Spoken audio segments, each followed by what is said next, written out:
पद बस्ती के थाना पुरानी बस्ती अंतर्गत दिनांक 15 जनवरी 2025 को पुलिस को एक सूचना प्राप्त हुई थी कि एक मिस्टर राजकुमार चौधरी जो दोपहर बाद अपने घर से निकले थे और बस्ती आए थे, रात्रि को अपने घर नहीं पहुंचे थे। सूचना चूंकि महत्वपूर्ण थी, उनके परिवार के लोगों द्वारा जो सूचना दी गई थी, तात्कालिक रूप से इसमें उसकी गुमशुदगी दर्ज की गई और उसके बाद टीमें लगाई गई। अब जब पुलिस द्वारा जांच पड़ताल प्रारंभ की गई तो एनएच 28 में वहां सबदैया के पास जो व्यक्ति गायब थे, उनकी बाइक और उनकी बैग वहां मौके पर प्राप्त हुआ था। तात्कालिक रूप से इसको और गंभीरता पूर्वक टीमें लगाई गई, जिसमें स्वाट, एसओजी, थाने की टीम बना करके सर्विलांस की टीम को लगाया गया और पूरी संवेदनशीलता के साथ, क्योंकि इसमें एक व्यक्ति गायब था, इसकी जांच प्रारंभ कराई गई थी।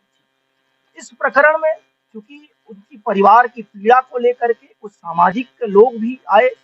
पुलिस अधीक्षक महोदय को, जिलाधिकारी महोदय को एक अल्टीमेटम के रूप में एक ज्ञापन भी दिया गया कि 24 घंटे के अंतर्गत अगर जो अपहरित व्यक्ति है या जो गुमशुदा व्यक्ति है, अगर इसकी बरामदगी नहीं होगी तो धरना प्रदर्शन किया जाएगा।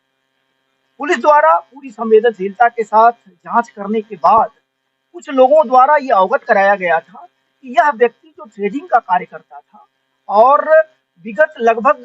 1.5 साल से कोई फ्रेंचाइजी दिल्ली में लिया था और इसके माध्यम से लगभग क्षेत्र के लोगों से 50 लाख से लेकर के 1 करोड़ से ऊपर की धनराशि अलग अलग व्यक्तियों से इनके द्वारा लेकर के ट्रेडिंग की कार्रवाई की जा रही थी। इस बीच में कुछ व्यक्तियों द्वारा जो अवगत कराया गया था कि उसको रुपए की आवश्यकता थी, तो इनके द्वारा वही लगभग 13 से 15-16 के बीच में रुपया देने की बात भी बताई गई थी। एक व्यक्ति जिसने तहरीर भी दी, जो उसका परिचित रहने वाला था, जो आगरा में रह रहा था, उसके भी लगभग 15-16 लाख रुपए उनके ऊपर बकाया थे और वो एक किया एजेंसी में उसके द्वारा वो बुकिंग कराने के लिए उनसे 1 लाख रुपया भी वो दिलवाया था।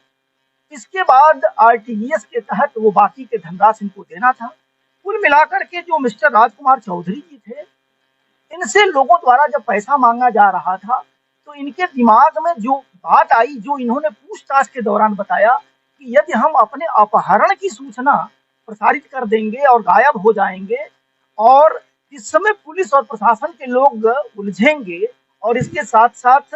जो हमारे ऊपर पैसा जिनका जिनका बकाया है तो उनसे हमें कुछ मोहलत मिलेगी और इस आधार पर उनके द्वारा बस्ती से जाकर के पहले वो कानपुर पहुंचे थे, कानपुर से फिर वो प्रयागराज गए थे और प्रयागराज से जाने के बाद वो मथुरा जा करके और फिर वहां रह रहे थे, जहां से पुलिस टीम द्वारा इनको ला करके और फिर अग्रेतर वैधानिक कार्रवाई कराई जा रही है। इस बीच में एक व्यक्ति जिसका 15 लाख से ज्यादा का रुपया इनके ऊपर बकाया था, धोखाधड़ी और इसके संबंध में उसके द्वारा तहरीर भी दी गई है। उस तहरीर के आधार पर नियमानुसार उचित धाराओं में